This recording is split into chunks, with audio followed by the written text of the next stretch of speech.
Hello everybody and welcome to a new Saturday episode. In this one I would like to be showcasing one of my favorite tools as a dungeon master.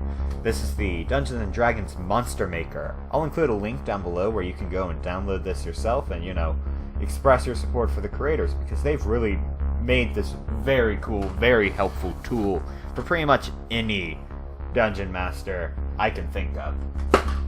Now, a lot of you may be wondering why I need something like this. I mean, there are hundreds of incredible creatures that Dungeons & Dragons already has.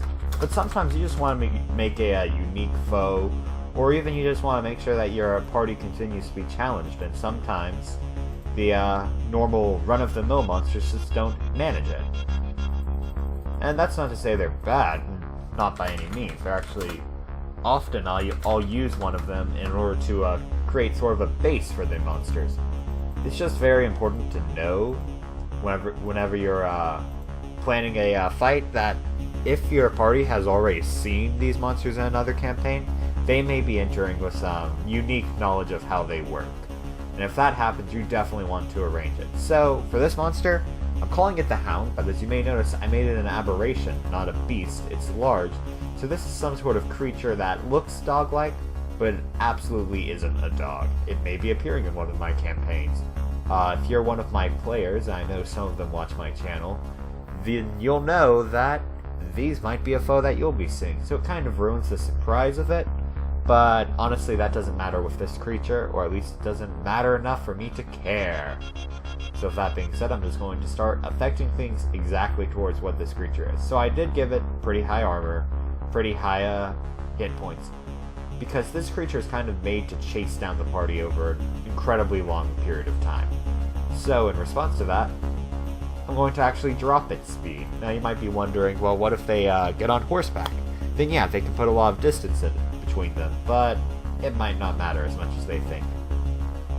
On the other hand, having it at 25 means that any encounter that these creatures appear in, the party can always move 5 to 10 feet faster in order to put some distance between them, which is going to be very important because I'm going to have, these are pack hunters, there's going to be a bunch of them, and in response to that I'm just going to give them a very high constitution in order to help with chasing them down, high strength in order to give them some really crippling attacks, and then pretty low everything else. I mean, this isn't meant to be like a very clever creature, it's okay at wisdom, it's not charismatic, so that's already going to be giving it some weaknesses. This party that I have is very spellcaster heavy, which means I kind of need to plan for that in order to make sure that it's not constantly taking, saving throws that it just can't make.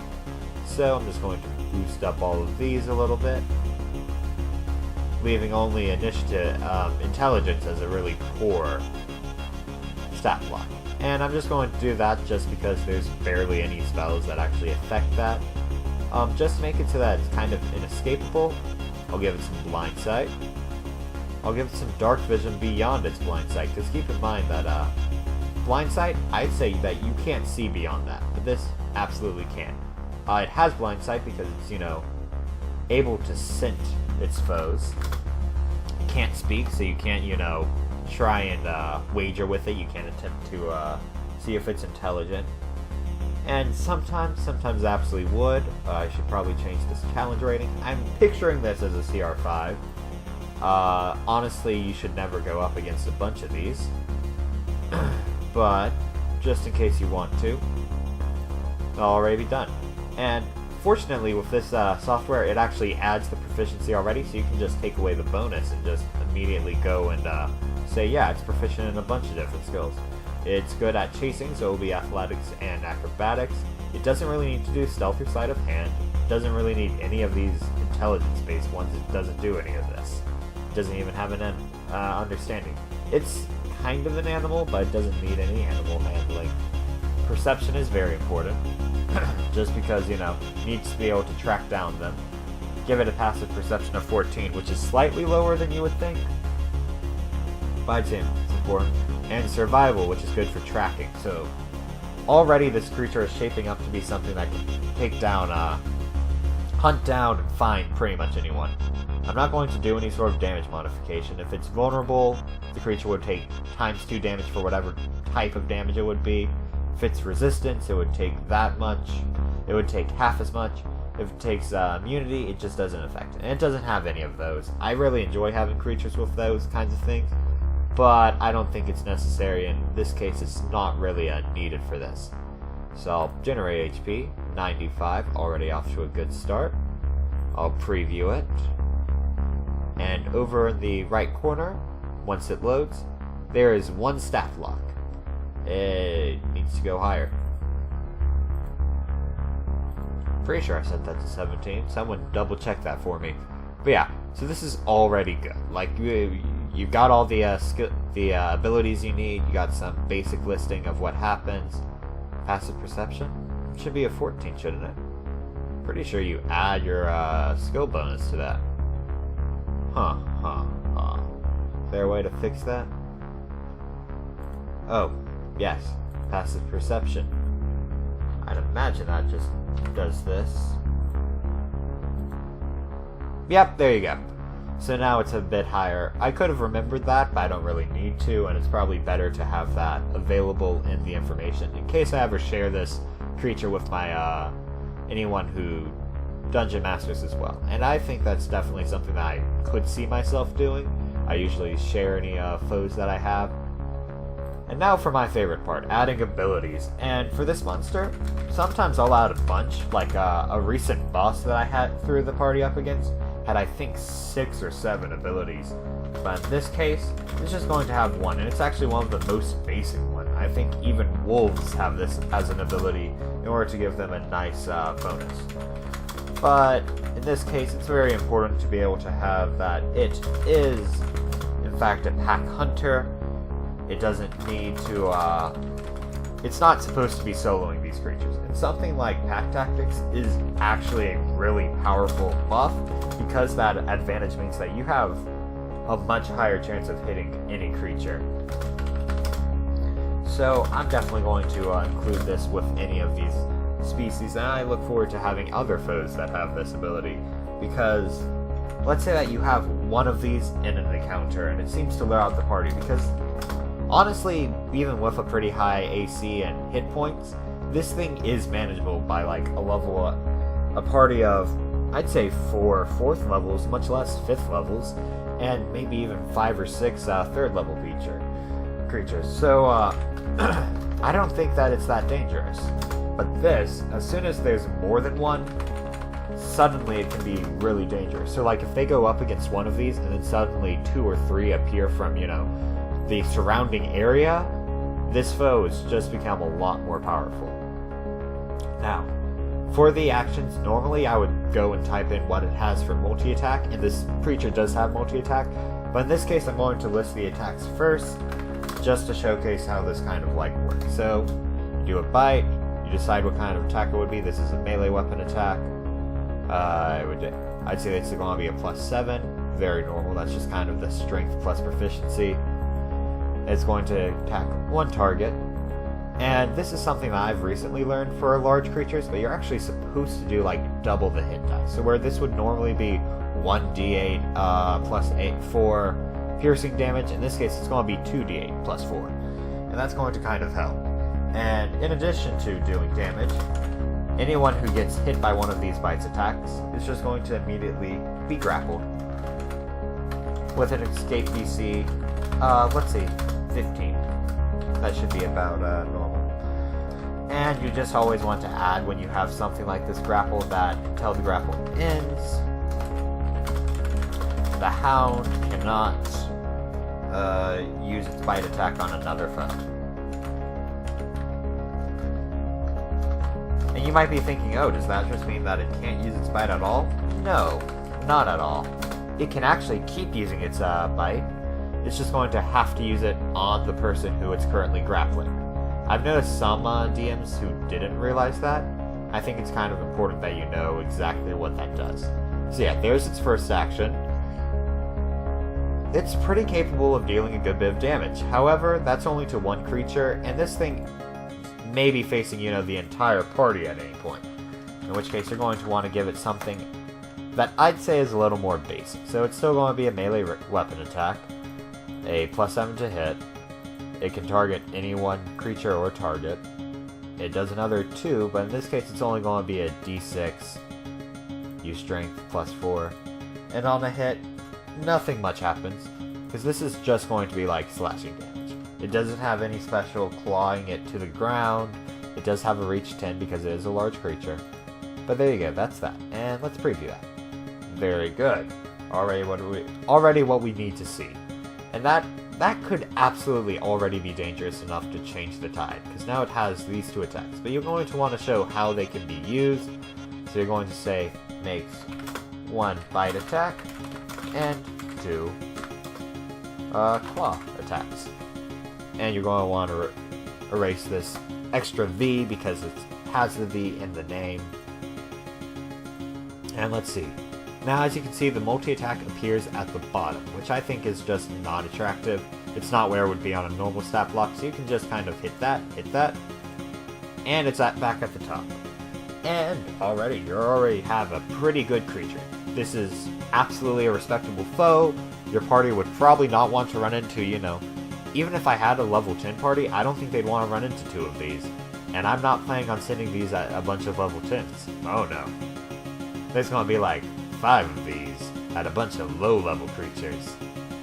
So with that being said, you're going to kind of want to, I'd say add 1 more action, because currently this is a very normal run-of-the-mill stat block. It's good, but it's not great, or at least it isn't in my opinion. So with that being said, I'm just going to quickly add 1 more action. In this case, I'm not going to make it a weapon attack, it's just going to be an action. I can erase all that. I'm going to call this the Echoing Bark. And this is already, off to a good start. It's going to be something that it can't do in terms of just, using its claws. I'm going to say that because this thing is kind of a special ability of it, it's going to be a recharge, so that you roll a d6, I'll grab 1 now, see what I get, and that's a 6, so at the start of its next turn, I'd say that it could use this attack again. And that's important because it's going to be this foe's only manner of emitting a ranged attack.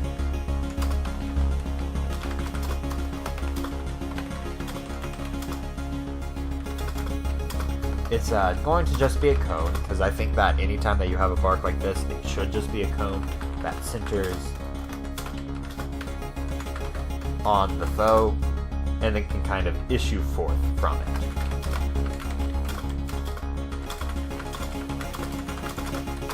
You'll want to assign a DC for this roll, because you always want to remember to do that. I've seen some stat blocks that don't have that kind of information. I'm always kind of disappointed whenever I see that, especially when it's something that, a more professional looking PDF or website. I know that the giant spider on Roll20 has a pretty messed up looking stat block where, anytime that I go to that and try to consult it in order to learn what kind of damage it would be doing, because I have a druid who kind of specializes in summoning a bunch of giant spiders, I'm always like, wait, why doesn't it actually tell me what kind of, what spawns the need to make a saving throw? But, unfortunately, I kind of just have to, suffer.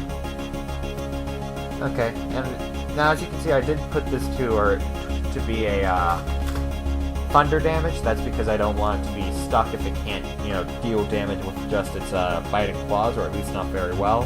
If the foe is like, resistant, immune to that kind of damage. So you definitely want to have some options. Keep in mind that you never know what the party will do on any given fight. And you always want to add that this does half as much damage and is not stunned on a success. But that's a pretty high Constitution saving throw. Admittedly, with a party that's mostly casters, I don't expect them to be great at those. But on the other hand, by this level, they may already have started doing a bunch of concentration checks, so they may have prioritized getting a pretty high Constitution saving throw, or at least getting advantage on it using feats. Now, one thing that I really like about this is that you can kind of adjust it, because this is a bit long for a stat block. I wouldn't want to put this in like a... I think it will look a little bit better like this. And, I'm not a huge fan of how that cuts off there with pack tactics. Let's see if I can't change that. Can I edit this? Yeah. Okay, so I'm just going to say has add. I'll remember what that stands for. There we go. And that looks fairly well polished. I really like this. And I'd say it's a pretty dangerous foe to go up against. You never kind of know, especially when there's going to be a bunch of them. And that's kind of my process for creating Dungeons & Dragons monsters. I'll use these in a bunch of different campaigns if I can get away with it. And with that being said, I invite any and all of you to take advantage of this stat block if you want it. You know, you can take a screenshot of it from the video. You can ask me to just send you the file. I can send you the special Monster Maker file if you want, because you can just kind of save this just like this. And the Hound is going to be a .mm, which is just, you know, Monster Maker, but you can easily just open that up in here, hit print screen, take it to, you know, Microsoft Paint, paste it, select the area. I'm not going to do a very close, perfect one, but you can crop that, and then suddenly, yeah, you've got this professional-looking stat block, and you can share that with your friends, use it for your own encounters, whatever you really want. And with that being said, I think this video is done. I hope you all enjoyed. Thank you very much for watching. Leave a like or a comment if you enjoyed this and would like to see more creatures that I've created, or that I will create. And with that being said, I'd say that I'm going to be ending here. So subscribe if you want to see more. I always have pretty good content in terms of, you know, gameplay, poor animation, weird meme videos. Basically whatever I feel inclined to create. But this was an interesting one to make. I'd be more than happy to try and make some more in the future. Anyway, with that, I'm signing off.